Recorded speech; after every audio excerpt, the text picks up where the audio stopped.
রোজ বাড়িতে মন দিয়ে পড়াশোনা করবি।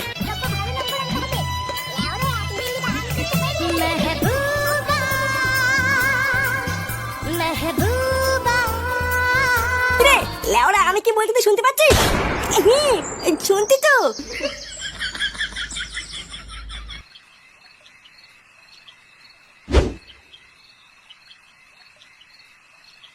দাদু, ও দাদু, দাদু গো, ও দাদু। কি হলো বলা, টুডনাগুলো গেল কোথায়?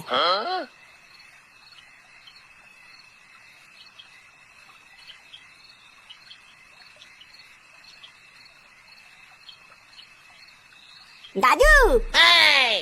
ও দাদু ভাই। হ্যাঁ দাদু। বলো কি হয়েছে? বলছি দাদু, পাড়ায় না একটা নতুন বিরিয়ানির দোকান হয়েছে। 100 টাকা দাও না দাদু, বিরিয়ানি খাবো। কি কি 100 টাকা? 100 টাকা কোথায় পাবো দাদু ভাই? অত টাকা তো আমার কাছে নেই। হ্যাঁ বালা, তোমার কাছে কোনোদিনই কোনো টাকা থাকে না। লেওলা, ভাবলাম একটু বিরিয়ানি খাবো, আমার খাওয়া গালমালা হয়ে গেল। বাবা, আমি ঠিক করেছি কালকে ফাটাকে স্কুলে ভর্তি করে দিয়ে আসবো। লেওরা, বাকি সবার মতন ও কালকে থেকে স্কুলে যাবে। বাহ, এই কথাটা তুই খুব ভালো বলেছিস। আমিও আজ সকালে এটাই ভাবছিলাম যে ফাটাকে এবার একটা স্কুলে ভর্তি করতে হবে। তা কোন স্কুলে ভর্তি করাবি, কিছু ঠিক করেছিস? হ্যাঁ, ওই তো আমাদের পাশের পাড়া ঝিঙ্কু স্কুলে। কি বলছিস? ওই স্কুলে তো অনেক খরচ করে পড়াতে হয়। ও লেওরা, খরচ করতে হলে হবে। ভূতার বেলা আমি এবার সবাইকে দেখিয়ে দেবো যে আমার ছেলে মানুষের মতন মানুষ হবে। স্কুলে যাবে? বালার বালা, আমি কোনো স্কুলে যাবো না। লেওরা, আমার পড়াশোনা করতে ভালো লাগে না, আমি কোনো স্কুলে যাবো না বলছিলাম। কি হয়েছে চোদনা, কি বললি তুই? বালা ঠিকই তো বলেছি, আমি স্কুলে যাবো না। তুমি যাও কি স্কুলে? আর কি বললি চুদির ভাই? যত বড় মুখ নাই তত বড় কথা। চোদনা।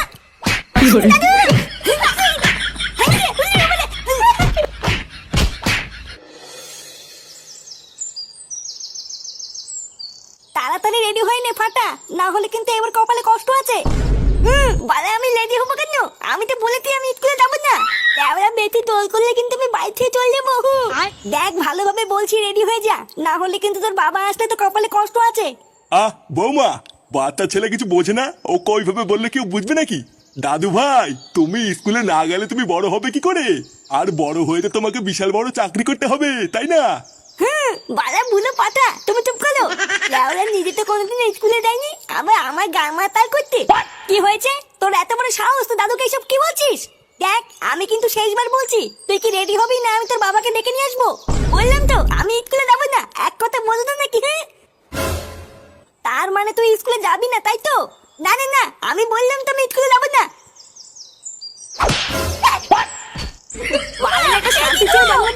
বাড়া হাড় মাংস সব জ্বালিয়ে খেলো। মা, এ কি গো, আমার ছেলে এটা কি হলো? মাগি, আমার ছেলে এটা কি হলো? ঘোড়ার বাল একটা বাচ্চা ছেলেকে রেডি করতে পারে না, শুধু ঘরে বসে এসে গেলাই শিখেছে। তাড়াতাড়ি ওকে রেডি করে দাও, আমাদের স্কুলে যেতে দেরি হয়ে যাচ্ছে।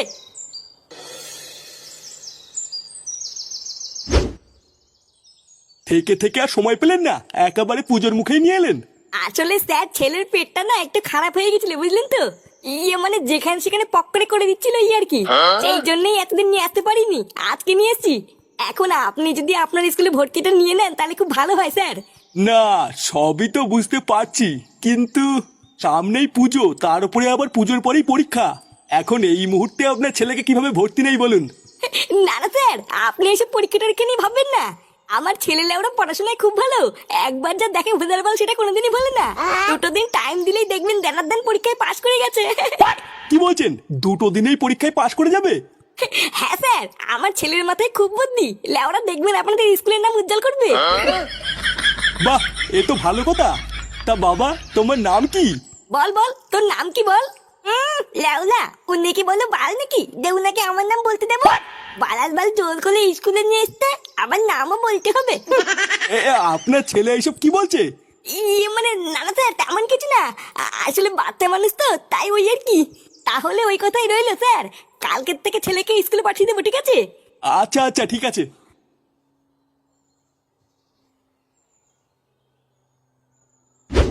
শোন, আগের স্কুলে যা করেছিস করেছিস, এটা কিন্তু মানে বড় স্কুল, এখানে কিন্তু আমার মান সম্মান ডুবাবি না। আর হ্যাঁ, এই যে আজকে ভর্তি করে দিয়ে গেলাম, কালকের থেকে কিন্তু রোজ স্কুলে আসবি। ভোতা সবাইকে দেখিয়ে দিবি তুইও আমার ছেলে, তুইও পারিস। আর যদি স্কুলে কোনো গড়বড় করিস বা স্যার যদি বাড়ি গিয়ে নালিশ করে আসে, তাহলে গাছে উল্টো করে ঝুলিয়ে তো সেটা আমি কেমন ভাঙবো দেখিস। আর হ্যাঁ, আজ থেকে রোজ বাড়িতে মন দিয়ে পড়াশোনা করবি।